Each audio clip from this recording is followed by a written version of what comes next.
ቼልሲ በውድድር ዓመቱ ቶፕ 4 ገብቶ ለማጠናቀቅና በሚቀጥለው የውድድር ዓመት የአውሮፓ ቻምፒየንስ ሊግ ተሳትፎን ለማግኘት እያደረገ በሚገኘው በመጨረሻዎቹ ሳምንታት የእንግሊዝ ፕሪሚየር ሊግ ፉክክር ላይ አንድ ያልታሰበና ያልተጠበቀ እክል አጋጥሞታል። የቡድኑ ወሳኝ ተጫዋችና የክለቡ ስፔናዊ ፉልባክ ማርኮ ኩሬያ በጉዳት ምክንያት በቀጣዮቹ ጥቂት ጨዋታዎች ላይ ወደ ሜዳ እንደማይገባና ለቼልሲ ግልጋሎት እንደማይሰጥ ተገልጿል። በዚህም መሰረት ቼልሲዎችና የቼልሲ ደጋፊዎች ስጋት የገባቸው ይመስላል። ማርኮ ኩሬያን በምን አይነት መንገድ ቼልሲዎች ሊተኩት ይችላሉ? ከዚህም በተጨማሪ ተጫዋቹ በዚህ ዓመት ለቼልሲ ምን አይነት ግልጋሎትን እየሰጠ ይገኛል? የተጫዋቹ ጉዳትስ ምን ያክል ነው ማለት ይቻላል? እንደዚሁም ደግሞ ተጫዋቹ ወደ ሜዳ ለመመለስ ምን ያክል ጊዜያት ያስፈልጉታል? እነዚህንና ሌሎች ጉዳዮችን እስከ ቪዲዮ መጨረሻ ድረስ ከኛ ጋር አብራችሁ ከቆያችሁ የምንነግራችሁ ይሆናል። ሰላም ጤና ይስጥልን። የተወደዳችሁና የተከበራችሁ ውድ የቻናላችን ተከታታዮች እንዴት ናችሁልን? እግዚአብሔር ይመስገን እኔ በጣም ደህና ነኝ። የምትገኙት አራዳ ሜዳ ኦፊሻል ዩቲዩብ ገጻችን ላይ ነው። ለዩቲዩብ ቻናላችን አዲስ ከሆናችሁ ቻናሉን ሰብስክራይብ በማድረግና የደውል ምልክቷን በመጫን የቻናላችን ቤተሰቦች እንድትሆኑ የአክብሮት ግብዣችን ነው። ቪዲዮ ደግሞ የእናንተን በብዛት ላይክ ማድረግ ይፈልጋል። እናም የፕሮግራም ቢያንስ በትንሹ 500 ላይክ እንዲኖረው እንፈልጋለን። ስለዚህ ዩቲዩብ ፕሮግራሙን ሌሎች እግር ኳስ ተመልካቾችና ለአዳዲስ ሰብስክራይበሮች እንዲያደርሰው ሁላችሁም ፕሮግራሙን ላይክ እያደረጋችሁ ጀምሩት።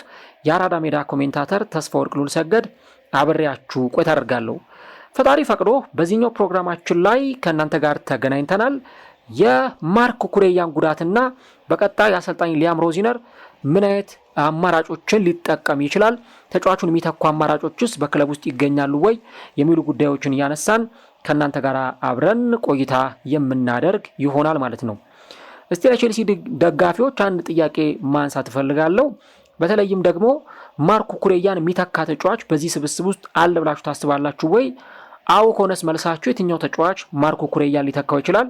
ኮሜንት ላይ እየገባችሁ ሀሳቦቻችሁን ልታጋሩን ትችላላችሁ። እንግዲህ ለቼልሲ ደጋፊዎች በዚህ ሰዓት ሊሰሙት የማይፈልጉት ዜና ቢኖር የተጫዋቾች የጉዳት ዜና ነው። ምክንያቱም አሁን ክለቡ ቶፕ 4 ለመግባት ከፍተኛ የሆነ ፉክክር እያደረገ ይገኛል። ከአስቶን ቪላ፣ ከማንቸስተር ዩናይትድ እንዲሁ ደግሞ ከሊቨርፑል ጋር እየተፎካከረ ነው የሚገኘው። ምናልባት በሆነ ጨዋታ ላይ ነጥብ መጣል ወይ በሆነ ጨዋታ ላይ መሸነፍ ከእንዲህ አይነት ፉክክር ቀስ በቀስ እየራቁ እንዲመጡ ክለቦችን ማድረጉ አይቀርም። ከዚህ በተጨማሪ የአውሮፓ ቻምፒየንስ ሊግ ውድድር ላይ ክለቡ እየተሳተፈ ይገኛል። እንዲሁ ደግሞ የኤፍኤ ካፕ የአምስተኛ ዙር ላይ ደርሷል።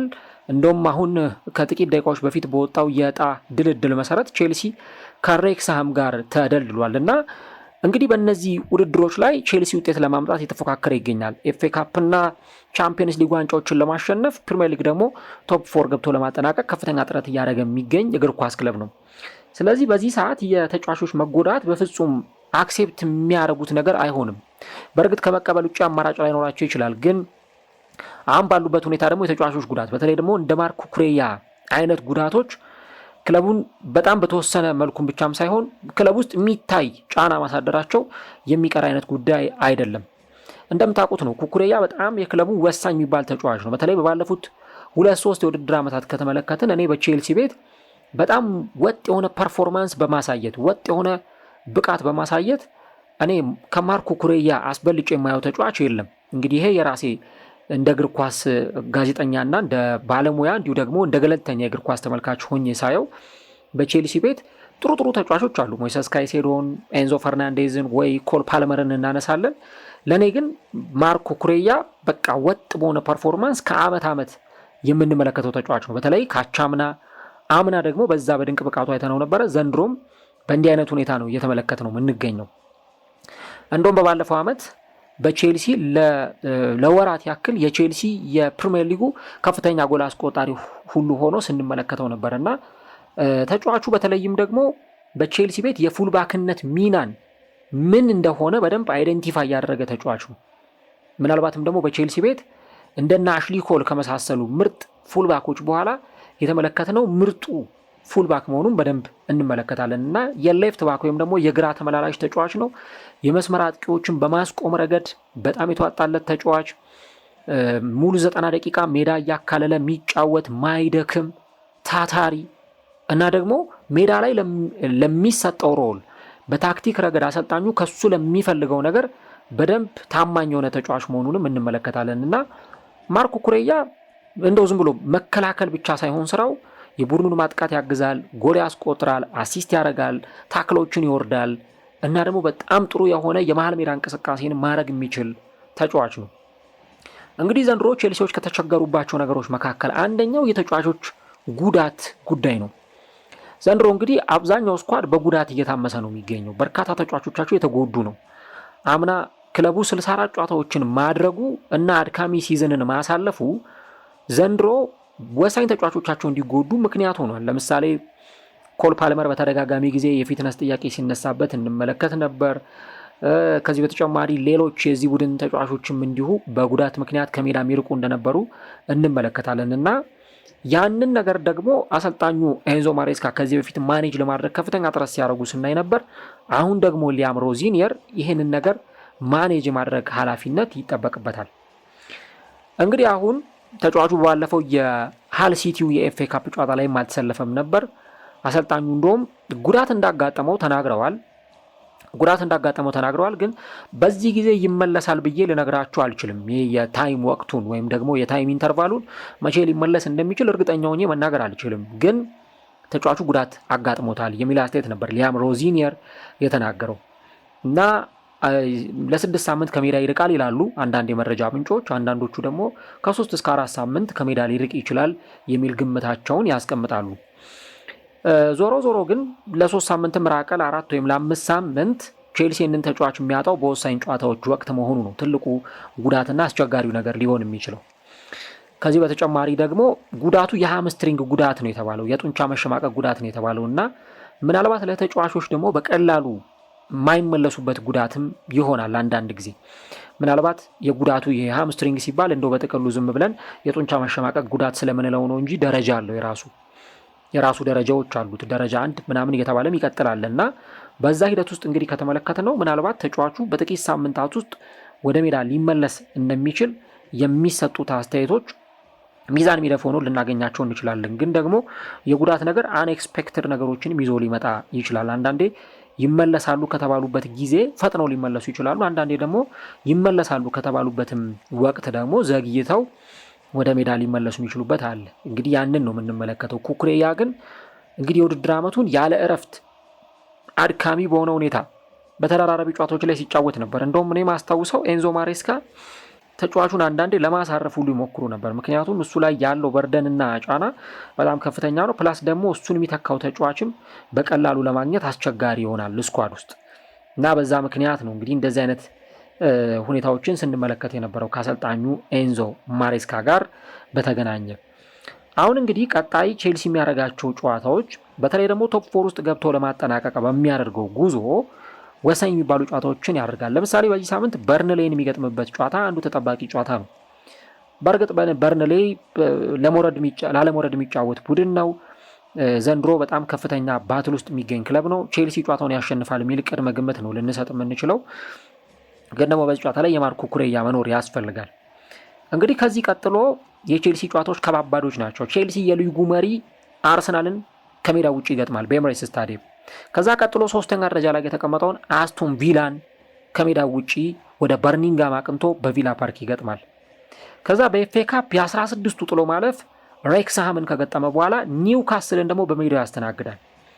ስለዚህ እንግዲህ እነሱ ባወሩት አንዳንድ የመረጃ ምንጮች እንዳወሩት እንደው ለ4 ሳምንት እንኳን ከሜዳ ይርቃል በሚለው ግምት እንኳን ብንወስደው የበርንሌይ፣ የአርሰናል፣ የአስቶን ቪላ እና የሬክስሃም ጨዋታዎች ተጫዋቹ ሊያመልጡት ይችላሉ ማለት ነው እና ይሄ ለቼልሲ በጣም መጥፎ የሚባል ዜና ነው። ምክንያቱም ያለ ማርኮ ኩሬያ እነዚህን ጨዋታዎች ማድረግ ከነ ቪላ፣ ከነ ኒውካስል፣ ከነ አርሰናል ጋር የሚደረጉ ጨዋታዎችን ማድረግ ቼልሲ ቶፕ 4 ገብቶ ለማጠናቀቅ በሚያደርገው ጉዞ ውስጥ እንደ ማጣት የሚቆጠር ነገር ይሆናል። በእርግጥ ይህንን ቦታ ሸፍነው መጫወት የሚችሉ ተጫዋቾች አሉ። ምንም በማያጠራጥር ሁኔታ ይህንን ቦታ ተክተው መጫወት የሚችሉ ተጫዋቾች አሉ። ለምሳሌ 2 አማራጮችን ማንሳት እንችላለን። አንደኛው አማራጭ የሚሆነው በዚህ ቦታ ላይ መጫወት የሚችለው ዮረል ሃቶ ነው። እንግዲህ ዮረል ሃቶ በባለፈው ክረምት በአርሰናል ሲፈለግ የነበረ እንደውም ወደ አርሰናል ያመራል ሁሉ ሲባል የነበረ በኋላ ግን ደግሞ ተጫዋቹ ወደ ቼልሲ ሲያቀናና ለቼልሲ ፊርማውን ሲያኖር የተመለከትነው ተጫዋች ነው። በኋላ በእርግጥ አርሰናል ክሪስቲያን ሞስኩዌራን ሲያስፈርም ተመልክተናል። እንግዲህ ተጫዋቹ ከአያክስ ቼልሲን ከተቀላቀለበት ጊዜ አንስቶ ያለውን ሁኔታ ስትመለከቱት ያው እንደ 19 ዓመት ልጅ ጫናውን በጣም አብዝተን ተጫዋቹ ላይ አንጥለውም፣ ግን ደግሞ በተለይም ደግሞ በተሰለፈባቸው ጨዋታዎች ላይ ፕሮሚሲንግ የሆኑ ነገሮችን ሲያሳይ ተመልክተናል። በእርግጥ አንዳንድ ጨዋታዎች ላይ ደግሞ በጣም ለስተቶች ተጋላጭ ሆነባቸውን ጨዋታዎች ስናይ ነበር። ለምሳሌ በቻምፒየንስ ሊጉ ቼልሲ ከካራባክ ጋር ተጫውቶ ሳያሸንፍ በወጣበት ነጥብ በጣለበት ጨዋታ ላይ እንደምታስታውሱት ተጫዋቹ በዛ ጨዋታ ላይ አዳፕት ለማድረግ በጣም ተቸግሮ ነበረ እና ግን ከዛ በኋላ ደግሞ ቀስ እያለ ነው ወደ ቡድኑ ያጫወት መንገድ ለመምጣት ሲሞክር ስናየው የነበረው ማለት ነው። ከዚህ በተጨማሪ ቼልሲ 4-0 ሃል ሲቲን ባሸነፈበት የዕለተ አርቡ የኤፍኤ ካፕ ጨዋታ ላይ ደግሞ አሰልጣኝ ሊያም ሮዚነር በግራ ተመላላሽ ቦታ ላይ ወይም ማርኮ ኩሬያ በሚጫወትበት ቦታ ላይ ማለት ነው ለተጫዋቹ የመሰለፍ እድልን ሰጥቶት ነበረ። ከዚህ በተጨማሪ ደግሞ ሃቶ ከቻርልተን አትሌቲክ ጋር በተደረገው ጨዋታ ላይ ሊያም ሮዚነር የመጀመሪያውን ጨዋታ ሲያከናውን ጎል አስቆጥሮ እንደነበር ይታወሳል። ስለዚህ በደንብ እድሎች በተሰጡት ቁጥር እዚህ ቦታ ላይ ይህንን ቦታ መሸፈን እንደሚችል ምናልባት በማርኮ ኩሬያ ስታንዳርድ ላይሆን ይችላል። ምክንያቱም በኩኩሬያ የለመድ ነው በጣም ትልቅ የሚባል ስታንዳርድ ነው እና በዛ ደረጃ ካየ ነው በዛ በምናስበው ልክ ላይሆን ይችላል። ያው እድሜውም ገና ስለሆነ ትችቶች አሉ፣ ጫናዎች አሉ። እነዚህ ነገሮች አንድ በዚህ በኩል መታሰብ የሚኖርባቸው ጉዳዮች ናቸው። ነገር ግን ደግሞ ተጫዋቹ በቅርብ ዓመታት በኔዘርላንድ ምርጥ ከሚባሉ ፕሮሚሲንግ ታለንት ካላቸው ለወደፊት ጥሩ የተከላካይ መስመር ተጫዋች ይወጣቸዋል ተብሎ ከሚታሰቡ ተጫዋቾች መካከል ዮረል ሃቶ ነው። ለዛ ነው ቼልሲ ወደ 37 ሚሊዮን ፓውንድ ገደማ ለተጫዋቹ ዝውውር ያወጣውና ተጫዋቹን ያስፈረመው። በእርግጥ ብዙ ጊዜ የጨዋታ እድል ሲሰጡት አናይም፣ ምክንያቱም ባክፎሩ ላይ ይታወቃል እነማን ሊሰለፉ እንደሚችሉ። ማሎ ጉስቶ ወይ ሬሲ ጄምስ ወይ ኩኩሬያ፣ እነ ቶሲን፣ እነ ትሬቮ ቻሎባ፣ እነ ፎፋና ምናምን ሲጫወቱ ነው የምናየው እና ያንን ነገር በተመለከተ ብዙ ሜዳ ላይ ሲጫወት ላንመለከተው እንችላለን። ነገር ግን ደግሞ አሁን ባለው ሁኔታ በተለይ ደግሞ ማርኮ ኩሬያ አለመኖሩን ተከትሎ በዚህ ቦታ ላይ እንግዲህ በተለይ ደግሞ ከበርንሌ ጋር በሚደረጉ ጨዋታ ላይ ሊያም ሮዚነር በዚህ ቦታ ላይ ተጫዋቹን በማስጀመር በደንብ ተጫዋቹ እስቲ ለዚህ አጫዋውት ማርኮ ኩሬያን ለመተካት ይሆነኛል ወይስ አይሆነኝም የሚለውን ነገር በደንብ የሚመለከቱት ይመስለኛል። ሌላኛው አማራጭ ደግሞ የሚሆነው ማሎ ጉስቶን ነው። ማሎ ጉስቶንም ቼልሲ በአማራጭነት መጠቀም ይችላል። እንደምታውቁት ማሎ ጉስቶ ጥሩ አማራጭ ነው። በተለይ ለፉልባክ ሚና አዲስ ተጫዋች አይደለም።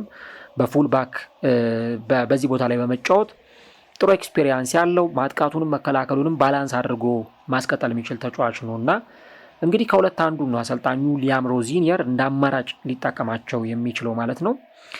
እነዚህ ነገሮች ከተመለከትን ዘንዳ ግን ቼልሲ ደግሞ በቋሚነት ይህንን በተለይ ደግሞ ማርኮ ኩሬያን የሚተካ ጥሩ ተጫዋች ምናልባት ደግሞ በሚቀጥለው የክረምት የዝውውር መስኮት ማስፈረም ይጠበቅበታል። ምክንያቱም እንግዲህ ይህ ተጫዋች እንደምታውቁት ማርኮ ኩሬያ አሁን በቼልሲ ቤት በጣም ውጤታማ ተጫዋች ነው፣ ግን ደግሞ የእድሜ ጣሪያ ደግሞ የሚባል ነገር አለ እና እንግዲህ ተጫዋቹ አሁን ካለበት እድሜ አኳያ ባለሳሳት 27 ዓመቱ ይመስለኛል ማርኮ ኩሬያ እና አሁን ካለበት እድሜ አንጻር ሌሎች ነገሮችን ደግሞ ስትመለከቱ እንዲህ አይነት ጉዳቶችም ሊያስቸግሩ ይችላሉ ቼልሲን። ተጫዋቹ ሜዳ ላይ ኢንቮልቭ ማድረግ የማይችልባቸው በጉዳት ምክንያት ረፍት ተሰጥቶት በደንብ ኢንቮልቭ ማድረግ የማይችልባቸው ሁኔታዎች ሊኖሩ ይችላሉ። ስለዚህ በደንብ ይህንን ተጫዋች ሚተካ ጥሩ አቅም ያለው ተጫዋች ወደ ክለቡ ማምጣት ይኖርባቸዋል። እንደውም ቼልሲ በማንቸስተር ሲቲው ወጣት ተጫዋች ኒኮ ኦራይሊ ላይ ፍላጎት አለው የሚባሉ ነገሮችን ሁሉ እንሰማ ነበር እና ምናልባት እንግዲህ አላውቅም እሱን ማምጣት የሚቻልበት እድል ካለ እንደ አንድ ጥሩ ዝውውር ሊታይ ይችላል። እንደ አማካይ መስመር ተጫዋችም እንዲሁ ደግሞ እንደ ፉልባክም ማገልገል የሚችል ተጫዋች ስለሆነ ለክለቡ ጥሩ ግልጋሎት መስጠት የሚችል ተጫዋች እንደሆነ ይሰማኛል። ያንን ቼልሲ በቋሚነት ማሰብ የሚጠበቅበት ጉዳይ ነው የሚሆነው። ነገር ግን ደግሞ አሁን ለሚመጡት ሳምንታት ተጫዋቹ 2 ጨዋታ ማመለጠው 3 ጨዋታ በቼልሲ ቤት የሚያመልጡት ጨዋታዎች ለቼልሲ ለቶፕ 4 ጉዞ ወሳኝ የሚባሉ ጨዋታዎች ናቸው። ስለዚህ አሰልጣኙ ሊያም ሮዚነር አሁን ያሉት እንግዲህ ቀደም ሲል ያነሳውላችሁ 2 አማራጮች ናቸው። ምናልባት ከሁለቱ ውጪ ሌላ ተጫዋች ልጠቀም ካል እንግዲህ ያለ ቦታቸው ተጫዋቾችን ለማጫወት ይገደዳል ማለት ነው። ስለዚህ አሰልጣኙ ሊያም ሮዚነር እንግዲህ ይህንን ቦታ ሊተካ የሚችለው ከነዚህ ከሁለት ተጫዋቾች አንጻር ነው ማለት ነው። እናንተስ ምን ትላላችሁ? ሊያም ሮዚነር ማርኮ ኩሬያን ቦታ በየትኛው ተጫዋች ቢሸፍነው የተሻለ ነው ብላችሁ ታስባላችሁ? ኮሜንት ላይ የገባችሁ ሀሳቦቻችሁን አስፈሩልኝ። እንግዲህ ተጫዋቹ ከሃምስትሪንግ ጉዳት የሚመለስበት ቀን ያው በቀጣዮቹ ጊዜያት ላይ በእርግጥ መገለጹ አይቀርም በይፋ ግን እንግዲህ አንዳንዶች ከ3 እስከ 4 ሳምንት ይርቃል ይላሉ። አንዳንዶች ደግሞ እስከ 6 ሳምንታት ከሜዳ ይርቃል ይላሉ። እንግዲህ አሰልጣኙ ደግሞ ምን አይነት አማራጮችን ተጠቅሞ የዚህን ተጫዋች ቦታ በአግባቡ ይሸፍነዋል የሚለው ነገር እንግዲህ በደንብ የሚፈተንበት ይሆናልና ለዛ እንግዲህ ደግሞ ቀጣይ ምላሽ የሚሰጡ ጨዋታዎች ይኖራሉ። እንግዲህ ቼልሲ በቀጣዮቹ ጨዋታዎች ላይ ሊያም ሮዚነር የትኛውን ተጫዋች በማርክ ኩኩሬያ የግራ ተመላላሽ ቦታ ላይ ይጠቀማሉ የሚለውን ነገር አብረን የምንመለከተው ጉዳይ ይሆናል ማለት ነው።